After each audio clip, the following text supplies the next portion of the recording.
Bon, là maintenant, Greenham a 7 ans, c'est l'âge de raison, on peut dire. Quel regard vous posez sur ces 7 années? Qu'est-ce qui fait qu'aujourd'hui Greenham cartonne? Il faut dire la vérité. Il y a des très bons chiffres, 2,8 millions je crois de chiffre d'affaires en 2024. C'est un très beau chiffre, d'autant qu'on sort quand même d'une période de crise, dont visiblement Greenham n'a même pas souffert. Donc qu'est-ce qui fait cette réussite?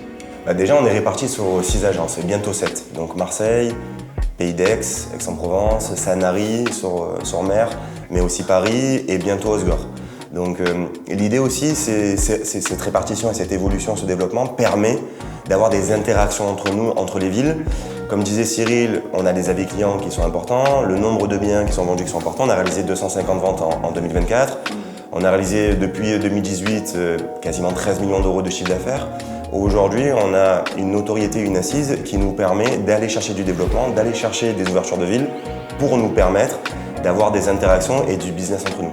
On n'oublie pas également que l'humain est au centre de tout. Greenham a été créé pour l'humain et par l'humain. C'est essentiel. Aujourd'hui, on est 23 conseillers répartis sur toutes les villes, mais on est 35 à graviter autour de l'agence. Et aujourd'hui, les recommandations elles se font par les anciens clients, par nos familles, par nos amis, par nos partenaires. Aujourd'hui, on a créé vraiment une synergie, une bulle Greenham qui est la transparence, le suivi, l'écoute active et permettre d'être dans la réactivité en permanence. Voilà, aujourd'hui, c'est ça qui nous différencie et c'est ça qui nous a fait grandir, très clairement, et de garder les pieds sur terre en toute humilité et d'aller chercher toujours des services additionnels. En permanence, on se pose la question, qu'est-ce qui va permettre aujourd'hui à un propriétaire de nous faire encore davantage confiance? Parce qu'aujourd'hui, la question qui se pose, une agence traditionnelle qui a proposé aucun service, face à nous qui proposons des services qualitatifs. Le vendeur, automatiquement, il va se pencher vers nous et il aura envie de nous faire confiance. Et le lien de confiance se crée automatiquement. Donc, le phénomène d'exclusivité qui est aujourd'hui exclu par les agences traditionnelles parce qu'ils ne proposent pas de service, ils n'osent même pas le proposer, mais pour nous, c'est une évidence. Bon, Cyril, comment se porte le marché de l'immobilier en 2025, à l'aune de 2025?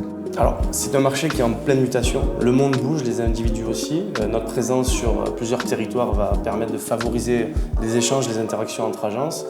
Clairement, avec des outils qui sont très innovants, on continue d'accroître notre chiffre d'affaires et surtout notre développement. Et pour ces raisons, on va continuer encore de développer à travers le salon de la franchise notamment. Et c'est tous ces éléments qui vont permettre de continuer à être toujours en adéquation avec ce que veulent les acquéreurs, veulent les vendeurs, et donc avec des services toujours qualitatifs. Mais c'est ce qu'on disait tout à l'heure, on n'est vraiment pas sur du one-shot, vous êtes vraiment sur une relation suivie et l'idée c'est de s'inscrire en tant que conseiller immobilier, mais conseiller au sens noble du terme, d'accompagnant sur plusieurs années, sur plusieurs projets. Vous avez des ventes, parfois des appartements que vous avez vendus 2 fois, 3 fois, 4 fois. Enfin, les gens vous font confiance, c'est la boule de neige. C'est ce qui fait la réussite et c'est ce qui fait aujourd'hui que l'agence fonctionne et qu'aujourd'hui on a envie de se développer en réseau, très clairement. De la même manière qu'on développe les projets actuels, l'idée c'est de se développer aussi en termes de réseau.